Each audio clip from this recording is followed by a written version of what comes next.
जो शरीर है ये चित्रकूट से आया हुआ है और चित्रकूट में ही दास का स्थान है। लगभग 6 वर्ष की आयु से अब तक भागवत कथा, राम कथा, शिव पुराण, देवी भागवत इत्यादि कथाओं का जनमानस में यत तत्र स्थान में भगवान नाम का प्रचार प्रसार अभी तक तो ठाकुर जी कृपा से करते हुए चले आ रहे हैं। आगे भी बिहारी जी कृपा रही तो इसी प्रकार का उद्देश्य लक्ष्य है। और साथ ही साथ ब्राह्मण कुल में गर्गोत्रीय और शुक्ल सरयू पारीण ब्राह्मण कुल का ये शरीर है। यही एक छोटा सा हमारा परिचय है। महाराज जी जमशेदपुर आकर कैसा लगा? बहुत अच्छा लगा। और जो आयोजक समिति हैं ये सब तो हमारे 1 दशक पुराने सब हमारे भक्त हैं, प्रेमीगण हैं। तो एक बार पुनः 1 दशक बाद इन सभी भक्तों से मिल करके बड़ी ही आनंद की अनुभूति हो रही है और उम्मीद है कि आगे इतना लंबा समय नहीं लगेगा, जल्दी जल्दी मुलाकात होगी। भागवत कथा के माध्यम से आज जो आमजन जो है सो धार्मिक कथा के आयोजन से महिलाएं की संख्या बढ़ रही है, लेकिन पुरुषों की संख्या घट रही है। इस विषय में आपकी क्या राय है? इसका एक कारण ये है कि जो हमारी भारतीय सनातन की परंपरा है, ये हमारा हिंदू धर्म और इसमें जो प्रायः नियम हैं ये महिला प्रधान है। जैसे आप अन्य धर्मों में जाओ तो अन्य धर्म पुरुष प्रधान है, लेकिन हमारा ये जो सनातन धर्म है ये महिला प्रधान है। इसीलिए अधिकांशतः व्रत, अनुष्ठान, पूजा पाठ इन सब में माताओं की संख्या ज़्यादा रहती, क्योंकि पुरुषों की अपेक्षा माताओं को ज़्यादा नियम हमारे संतों ने बताया है। और दूसरा कारण ये भी है कि माताएं कोमल और ममतामयी होती हैं। उन्हें भगवत प्राप्ति के लिए अपने पति पुत्र की ज़्यादा चिंता रहती है। वह चाहते हैं कि उनका परिवार हो, कुल हो, भक्ति भाव से अधिकांशतः जुड़ा रहे, इसलिए भी महिलाओं की संख्या ज़्यादा रहती है। लेकिन इसके बावजूद इतनी आपने जो बात बताया तो महिलाएं भागवत पढ़ती क्यों नहीं है? उनको भागवत का क्या ज्ञान है? भागवत का नहीं, तो ऐसा कहीं नहीं कहा गया कि महिलाएं भागवत पढ़ नहीं सकती। पढ़ती है या नहीं पढ़ती? कितने महिलाएं जो भागवत पढ़ती हैं? देखिए ऐसा है, हम तो आपने जैसे प्रवचन दिया होगा तो आपको भी ऐसा महसूस हुआ पुरुष पढ़ रहे हैं लेकिन महिलाएं क्यों नहीं इसको पढ़ रही? इसका क्या कारण? देखिए ऐसा है, मैं इस विषय में तो थोड़ा सा अपना ये पक्ष रखूंगा कि मुझे लगता है पुरुषों की अपेक्षा महिलाएं ज़्यादा पढ़ती हैं, क्योंकि मैं जिन लोगों के बीच में जाता हूँ, हाँ भागवत है, रामायण है, गीता है, इन सब चीज़ों को मातृशक्तियाँ ज़्यादा ही पढ़ती हैं। रही बात पुरुषों के लिए, तो पुरुष लोग तो अपने व्यापार में, दुकान में, इन सब में इतने व्यस्त रहते हैं कि वो भगवान को प्रणाम कर ले वही उनकी पूजा है। इसका सार बताइए, इसका क्या सार क्या है? भागवत कथा का सार, भागवत कथा का मूल सार है भगवान कृष्ण की प्राप्ति। इसके जो सबसे सरल और 2 शब्दों में अगर उत्तर इसका दिया जाए तो भगवान की प्राप्ति ही भागवत कथा का मूल सार है। हाँ, मूल मंत्र भगवान की प्राप्ति। जैसे गंदा जल है, नाली का जल है, यदि उसे आप गंगा जल में मिला दोगे तो फिर वो नाली का जल नहीं रह जाता। इसी प्रकार से ये जो आत्मा है ये संसार में विचरण करके कितना भी मैला हो जाए, लेकिन जब एक बार आत्मा का मिलन परमात्मा से हो जाता है तो फिर वह चाहे जैसा भी हो, जिस कुल का भी, जिस परंपरा से हो, वो आत्मा फिर ब्रह्ममय हो जाता है।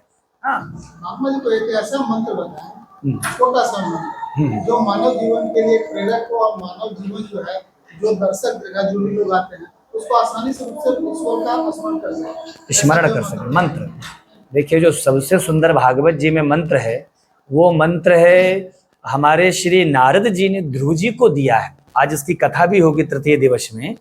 वो मंत्र 12 मंत्र ओम नमो भगवते वासुदेवाय। ये 12 मंत्र ध्रुव जी ने, जिनको ना वेद का ज्ञान था, ना शास्त्र का ज्ञान था, ना कोई नियम का पता था, लेकिन इस 12 मंत्र को जप करके उन्होंने भगवान को पा लिया। तो मेरा ऐसा मानना और विश्वास है कि यदि आप पूर्ण श्रद्धा से कुछ नहीं कर सकते हो तो मात्र नमो भगवते वासुदेवाय ये 12 मंत्र का जप करें। इससे आपको निश्चित भगवत प्राप्ति का मार्ग मिलेगा। महाराज जी, मैं आपसे ये पूछना चाहता हूँ, एक सज्जन पुरुष की दिनचर्या कैसी होनी चाहिए? वाह, देखिए इसके लिए भागवत जी में ही एक बड़ा सुंदर सूत्र आया हुआ है कि 4 चीज़ों का बहुत ज़्यादा ध्यान देना चाहिए। जितासनो जितः श्वासो जित संगो जितेंद्रियः स्थूले भगवते रूपे मनः संधार ये दिया। श्री सुखदेव भगवान परीक्षित को कहते हैं सबसे पहले तो व्यक्ति को अपनी दिनचर्या में प्रातःकालीन अपना संध्या वंदन या अपने जो निवृत्त इत्यादि कार्यों से हो करके सबसे पहले अपनी पूजा, फिर ठाकुर जी की पूजा और फिर समाज की पूजा करनी चाहिए।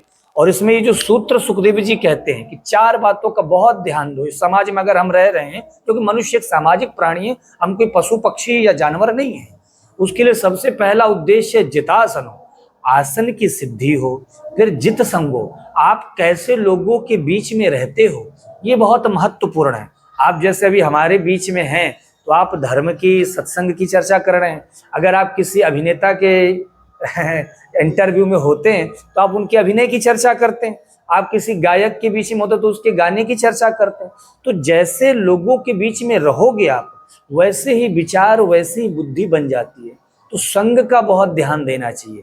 तीसरी बात, इंद्रियां, हमारी ये जो पंच कर्मेंद्री, पंच ज्ञानेंद्री हैं, आंख, नाक, कान, मुंह, जिह्वा इत्यादि, इन सब पे बड़ा नियंत्रण होना चाहिए। जित संगो जितेंद्रिया, तो जितासनो जितः श्वासो, शरीर का अपना पहला ध्यान हो, पहला तो निरोगी काया, फिर जित संगो जितेंद्रिया। इन 4 चीजों को अगर हमने ध्यान दे लिया तो मनुष्य की जो दिनचर्या है वो सबसे बेहतर होगी। और मैं ये गारंटी से कह सकता हूँ कि इन 4 चीजों को धारण करने वालों को नींद की गोली खाने की जरूरत नहीं है। वो गहरी नींद, चैन की नींद आराम से सोएंगे। जी ठीक है, अच्छा, राधे राधे। मैं तुलसी खेमका श्री भागवत कथा आयोजन समिति का संयोजक हूँ। श्री राजस्थान नवयुवक संघ का पूर्व अध्यक्ष भी रहा हुआ हूँ।